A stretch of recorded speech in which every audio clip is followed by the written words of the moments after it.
बांगड्यांवर artificial काम करून संसाराचा गाडा रेटणाऱ्या फर्नांडिस कुटुंबियांची फसवणूक झाली आहे। फर्नांडिस कुटुंबियांना बँकेचं लोन घ्यायचं होतं। त्यासाठी कल्पेश तांबे, श्रीमंत भोसले आणि मनोज मिश्रा यांनी डेव्हिड फर्नांडिस यांच्याकडून लोनची प्रक्रिया पूर्ण करण्यासाठी 3 कॅन्सल्ड चेक घेतले। मात्र या चेकच्या आधारे या तिघांनी फर्नांडिस यांना फसवलंय। त्यांनी मला सांगितले की अगर तुम्ही तुमच्या अकाउंटमध्ये एक रक्कम ठेवता त्या रकमेवरती तुम्हाला लोन भेटू शकतो।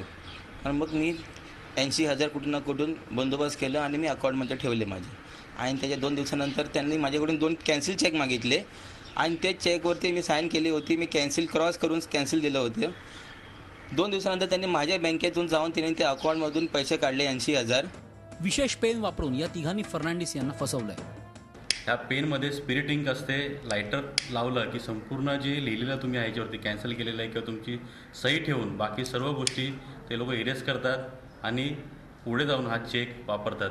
त्यामुळे बँकेचे कोणतेही व्यवहार करताना तुम्ही स्वतः बँकेत जाऊन ते व्यवहार करा किंवा बँकेचे कुठल्याही डॉक्युमेंटवर सही करताना तुमच्या स्वतःच्या पेनने त्या डॉक्युमेंटवर सही करा।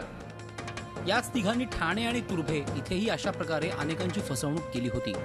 गरजू व्यक्तीची सही तशी ठेवायची ते। त्यानंतर ज्या ठिकाणी नाव आणि अमाऊंट लिहायची असते त्या ठिकाणी स्वतःचं नाव आणि अमाऊंट लिहून ते अमाऊंट ते चेक त्याच्या बँकेत जप्त डिपॉझिट करायचे। ते बँकेतून लोन घेताना व्यवहार करताना सावधान राहा। बँकेचे व्यवहार शक्यतो ब्रँचमध्ये जाऊनच करा। बँकेतून आलोय अशी बतावणी करणाऱ्या प्रत्येक व्यक्तीचं ओळखपत्र तपासून पहा।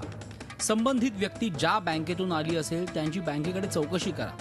पैशाचे व्यवहार वरिष्ठ अधिकाऱ्यांसमोर करा। आपण केलेल्या व्यवहारांची वेळोवेळी चौकशी करा।